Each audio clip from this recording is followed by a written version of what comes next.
Where are we? Alfie asked. Atlantis. Bastian repeated. But it's... It's unbelievable. Riley said. She took several steps closer and looked around. There were houses that looked like boats, and short buildings made of multicolored stones of red, white, yellow, and black.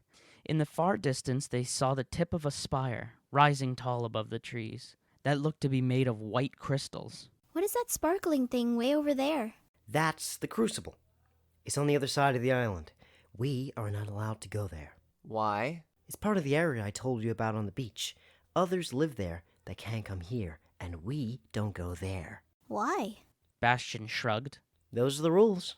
Riley could hardly believe what she was seeing. The multicolored buildings in the area also glinted in the light and looked like they were decorated with precious stones. In the blazing sun, the whole area appeared to sparkle and glow. Alfie looked up into the sky and frowned. How? How what? How do you not blind airplanes flying overhead with all that glow? Bastian frowned as though he didn't understand. Airplanes? Yeah, airplanes. You know, those big things that fly. You mean birds? Not birds, dummy, airplanes. People fly around in them. Really? People can fly? Alfie looked at Riley and rolled his eyes. When Bastian led them closer to the village, Riley realized the houses that looked like boats really were boats. They'd been set deep in the ground to keep them upright, and long wooden planks went from the ground to the deck. A woman was walking down one of the planks to get off the boat. The stone buildings mixed among them didn't look like anything that she had seen on any of the other Bahamian islands. Some didn't even have doors on them. From what Riley could see, there were no paved roads and no cars, buses, trucks, or even bicycles. She did see a large group of people walking towards them. They were wearing an odd assortment of mismatched clothing, but everyone had a beaming smile on their face. A woman approached Riley and hugged her. Aren't you a pretty one? Everyone, look how pretty she is. I would be honored if you would work with me. Thanks, but I'm not here to work. Everyone laughed. Look how young and strong this one is. A man said, grabbing Alfie by the arm. He will be a wonderful addition. Addition to what? Alfie said, yanking his arm back. The only addition I'm gonna be is to the search party looking for my mom. Yes, please, we really need your help. Something sank our boat and now we can't find our family. Will you help us? There were hushed murders, and the word Leviathan was repeated several times from the gathering.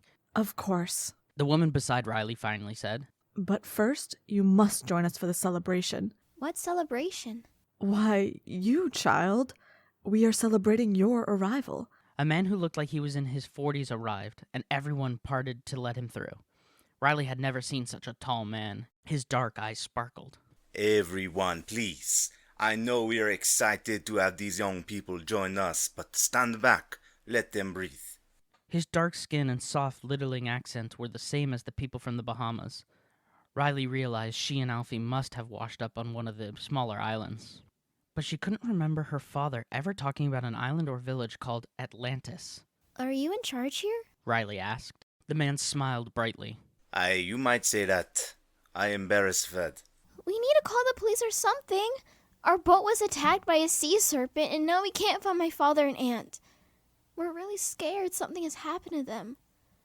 We have to start searching. Of course we will. He looked over the crowd. Shane, come forward. A younger man approached. He wasn't as tall as Beresford and had short cropped hair and blue-green eyes. Shane, I want you to take a search party and go looking for, He looked back at Riley. I don't know your names yet. I'm Riley, and this is my cousin Alfie. It's a pleasure to meet you, Riley and Alfie. He turned back to Shane. Take out the team and start searching for their family. Shane nodded and started to walk away. Riley frowned at how casual he was. He didn't even bother to ask what their family looked like or what their names were. I'll come with you, she called as she started to run after him. Beresford caught her arm. No, child, you must stay here. You've been through an ordeal and need time to recover. But I'm fine. We just need to find my father and aunt. Not just yet. Shane needs to arrange his team. In the meantime, why don't you let Bastian show you around? There is a lot to see and do in Atlantis. Are you serious? Alfie cried. You want us to take a tour? Don't you get it?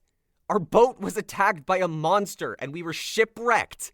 I don't want a stupid tour. I want to find my mom. Beresford smiled, and so did everyone else in the gathering, as though Alfie had just told an amusing story.